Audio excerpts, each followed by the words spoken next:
Hi, my name is Patricia, and I am a DJ, artist, agent, booking agent. I've been working and doing Derek May's booking for 7 years now. And since 5 years, we took other artists like Deep and Berry, Francesca Tristano, Eduardo de la Calle, and 5 months ago we took a young DJ, like they would say. Okay, my name is Dominik. I live in Berlin. We're running a booking agency called Temporary Secretary. Started last year in October, in 2016. We're looking after the Innerversions artists, Dixon, Trick, and then moreover we represent now 12 artists. I'm also running the event section for Liam, which is looking after Lost in a Moment, Innervision showcases, Teen in the Gang. And then in cooperation with Life and Death, we're doing their showcases. Yeah, Roland Leesker. I'm in the music business, so to say, since I'm 17 years old, so since the 90s.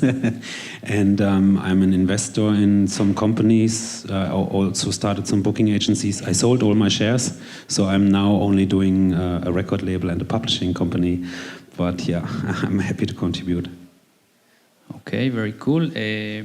I'm Yaron. I produce music and DJ under Deep and Berry, but also a promoter and doing events in Tel Aviv for the past 15 years or so. And for this panel, I be more under the promoter hat.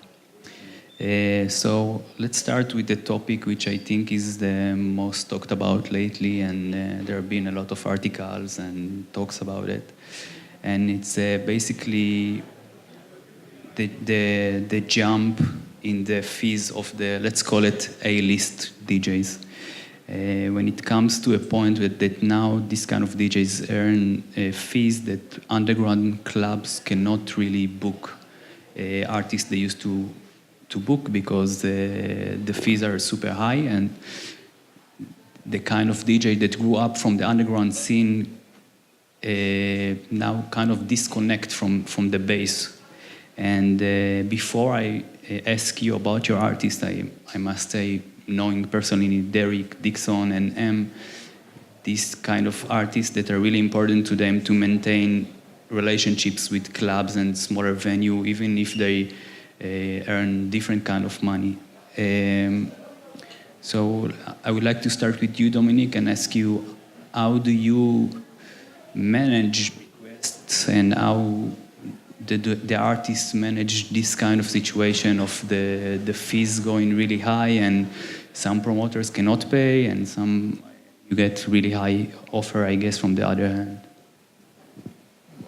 Well, it's, I think, very tempting if you get really, really high offers as an artist, but you have to see that most of the artists we represent in the agency and look after the plus in the bookings as well. It's not a short-term business, and of course you play shows where you get high fees, but there's always a mix in the planning for a year. So there is a well-chosen mixture in between well-paid and the so-called fun plays where you when you travel, as the guys are traveling with tour managers, etc., where they most of the times pay on top, but they have a mixture. So like the well-paid fees or the well-paid jobs or gigs pay for the other ones. So it's for each artist, like when they don't have a manager, it's up to us. And otherwise, like together with the manager, to make a mixture in those selection of shows in a year. And just to get deeper on this question, how much does the artist really involve in this decision of approving, not approving gigs, and let's say the balance between the things?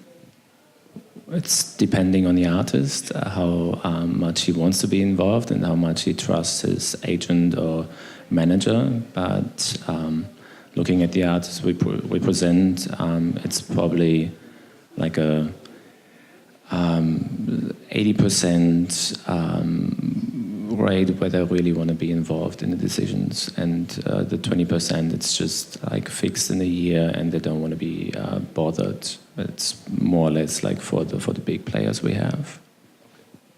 And Patricia, same question with you. I guess mainly as managing Derek, same like the decision of which gigs to pick and the balancing between clubs and festival and higher fees and underground promoters that work with him for years. How do you see it? Okay, so how Dominik said that the big fees in big festivals are very tempting, but somebody like Derek May, for example, who started in the underground and who really likes to play in clubs with 200, 400 people, he tells me at the beginning of the year, maybe, hey, I want that kind of fee for every show, but there are maybe 5, 10 promoters and small clubs where whatever it is, he will just accept it. So we have to, my job is actually to see that if he plays a small club on a Friday night, that he has a more commercial show on the Saturday. But I am lucky with somebody, with Derek, that really loves his music and that doesn't get so much involved in fees and that and that. So it's quite easy. Okay. One other question I want to ask you, Roland, is you are more in a position of label manager, which get physical, which is really big label. And you told me before the label used to have a booking agency like Inside, which is not operating anymore. So how do you see things like from your perspective of you as a label manager?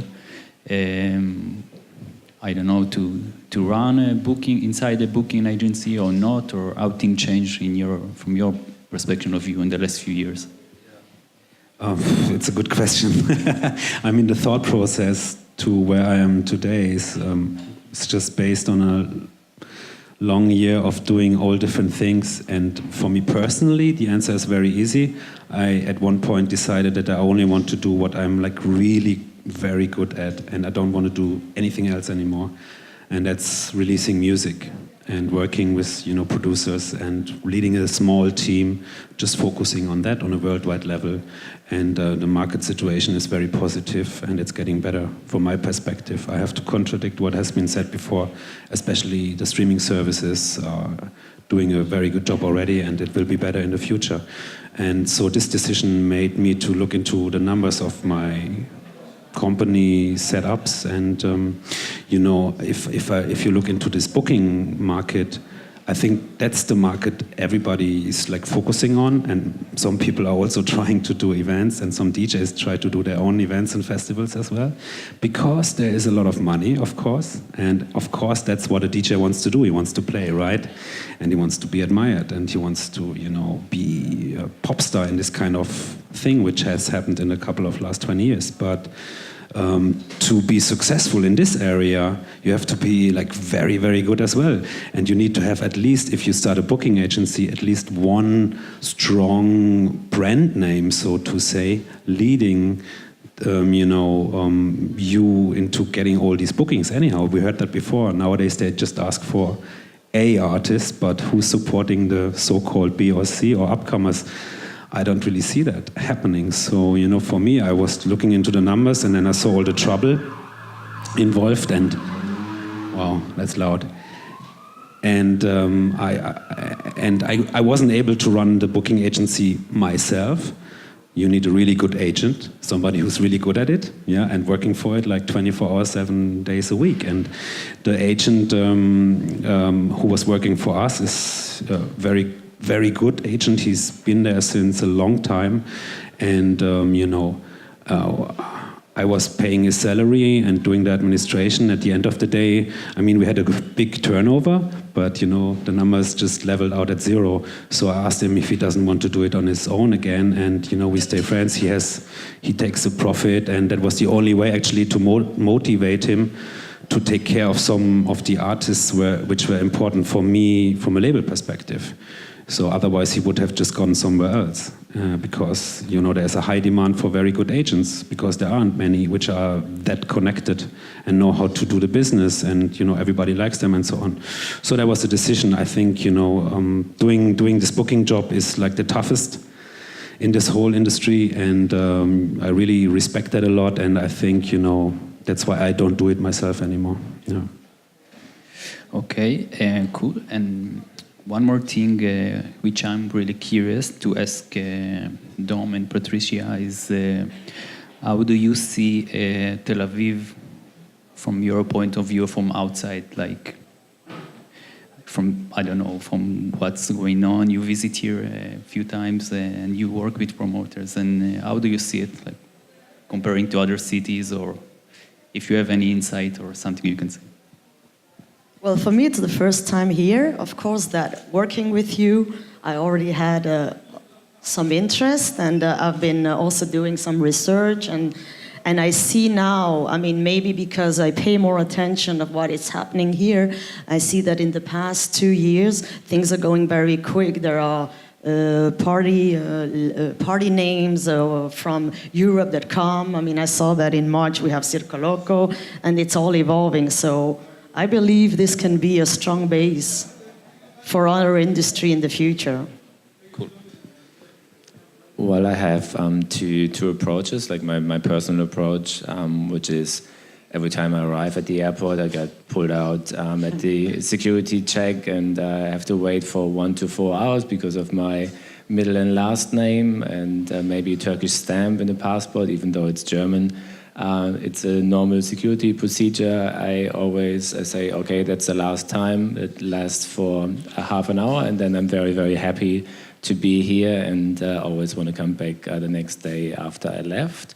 That's my personal approach, and like the club scene in here developed very, very quickly. Like when you had just clubs starting with A and B, which was pretty easy, like Alphabet, Bootleg, The Block, and I always forget Breakfast Club.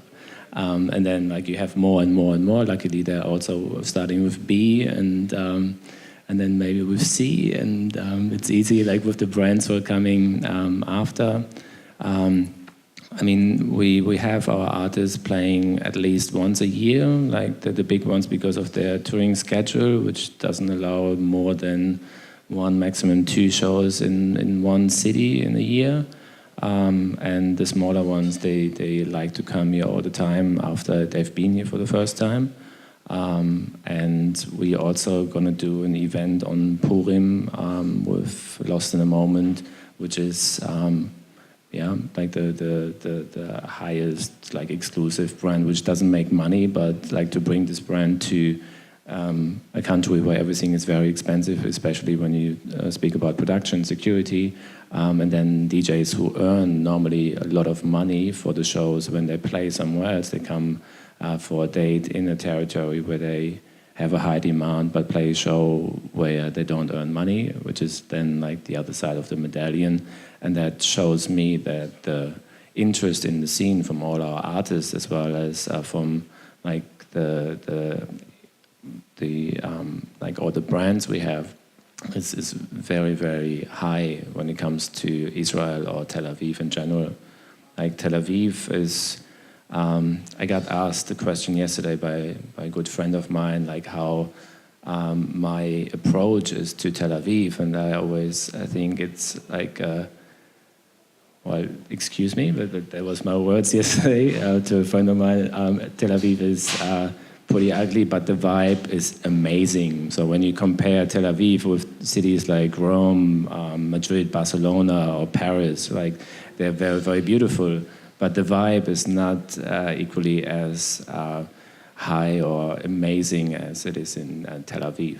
You can go out on a Monday or on a Sunday or whenever you want to go out. You see young, old, whatever, happy people enjoying their time. And that's very, very rare in this world. Okay, that's really good to hear from your side, and I agree about the vibe.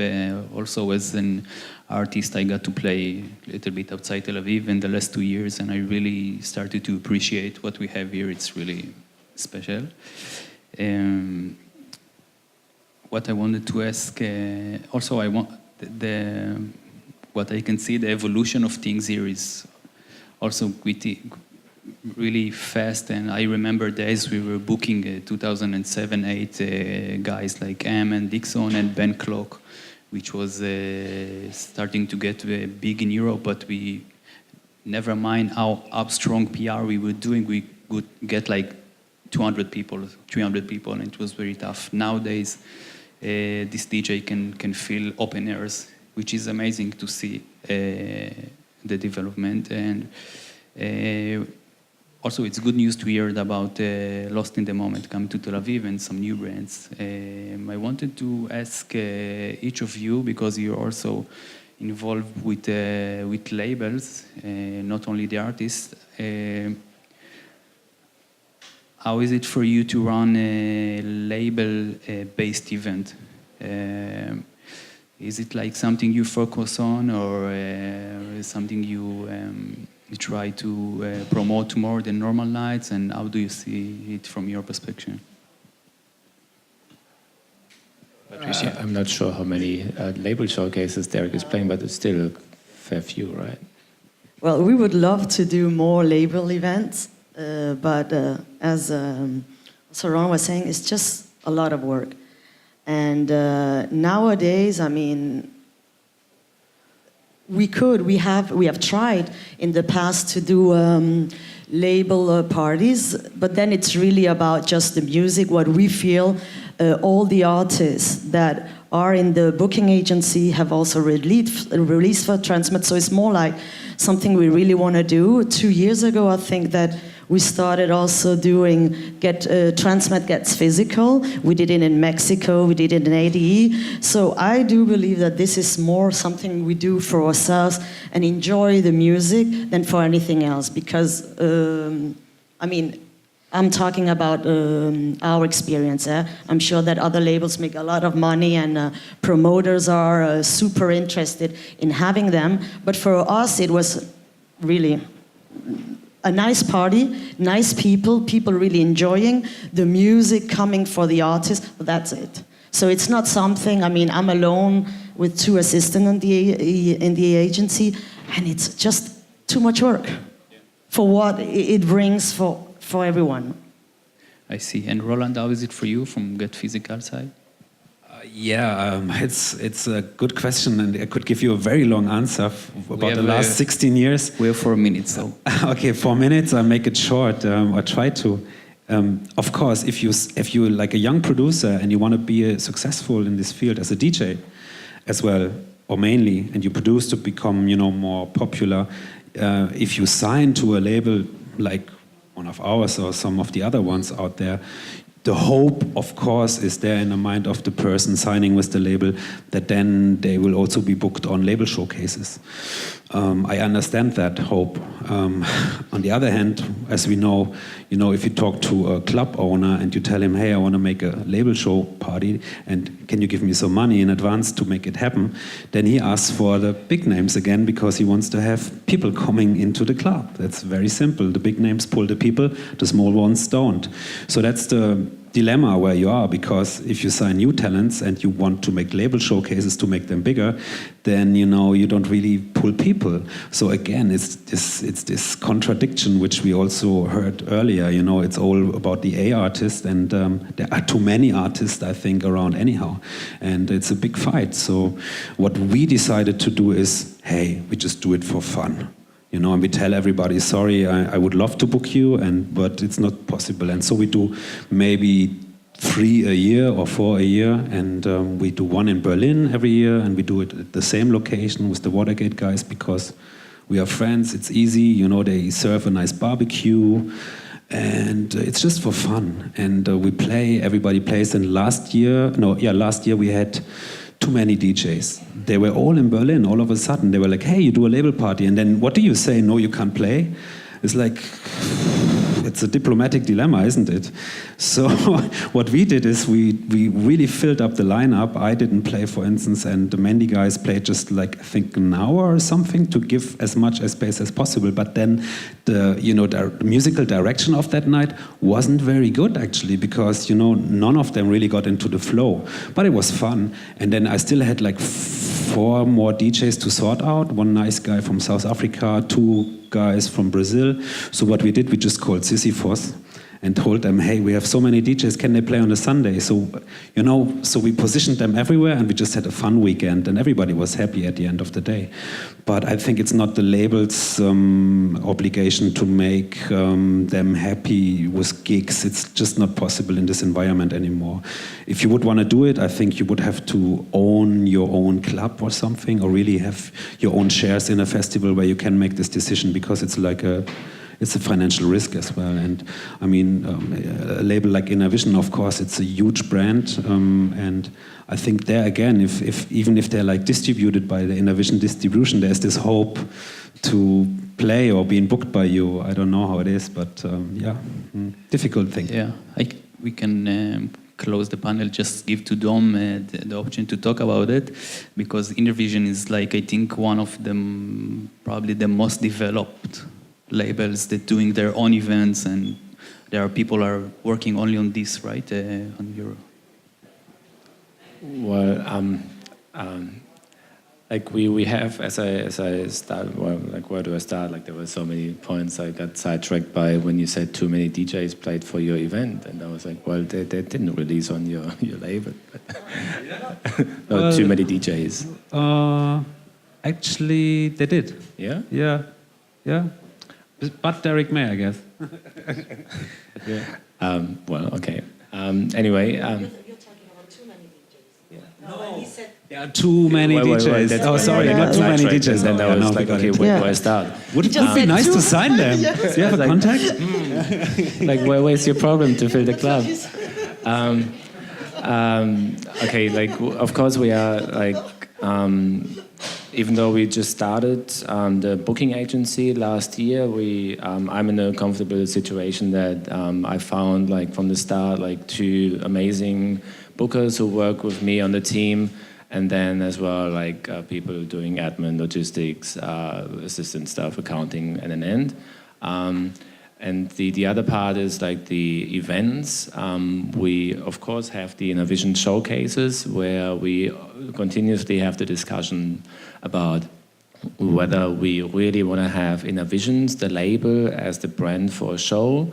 We have Lost in a Moment, which is the other brand like run by Innervisions artists where it's like very, very special and like there's no money involved. Innervisions events hopefully pay for the staff which is working. We're now 3 people working on events. You have to do an amount of events every year to actually pay the wages. If you do events less than 4,000 capacity and you don't run them yourself, it's very hard to make money. Like that's like the break even or like the tipping point where you actually say, wow, yeah, after this, it's actually making fun in a financial way and you can employ people and you do crazy things. All the events we're doing are more for the exposure of course, our own artists in the agency, and then artists who are getting signed to the label, who maybe want to join the booking agency at some stage. Of course, it's just like a platform exposure for the artist, as well as building up the profile. So when you see it from a management point of view, you play Innervision showcases in like crazy venues with amazing production, with amazing guest artists as well. You build nicely on there, so you have a platform to expose your artists. Like for Tini, with Tini and the Gang showcases, she has her Ibiza series. Like we're running the events as well together with her. And that's the same. Like there's no money involved. It's exposure for the artists. Like when you see life and death showcases for DJ Tennis, like the budgets I see for me as a head of booking or like as the owner of the booking agency, I see, okay, there's no booking fee coming in because you don't make money. So I can't charge you money for this. I feel bad about it. So, but it's nice for you to do this because I see the return on this investment coming back to the booking agency as well. So like with the events, it's a very, very difficult part to make money. Like you have to do this professionally, you have to have a big team, and 3 people is not enough for this. You need probably 15 people working the whole year, and you have to then go away from what you said, having fun, quality, amazing showcases where you don't care about the financial outcome. Because like what we do, like we want to do events for fun, and we are in a lucky situation that Innerversions is a successful label. They don't need a big branding fee the whole time. All the artists, they are successful and they can jeopardize like a couple of shows here and there to actually make something good for like the people who come to the events, and also for emerging artists, or also for artists who are well established and want to play a cool show where they know it's not only about the money. But yeah, it's very difficult to step away from this idea and make money, because when you do events for fun, you don't make money with this, and when you step away and then there's once a sudden like 25 Innervision showcases a year, like it like loses the magic. Like you can't do too many shows, and like there's always like the twist you have to make in between. Okay, I want to pay all the wages, I don't want to charge too much, but I still want to have like this crazy amazing event. So yeah. Okay, that was really interesting for me as a panel, and thank you very much for taking part. And Thank you. That's it. thank you.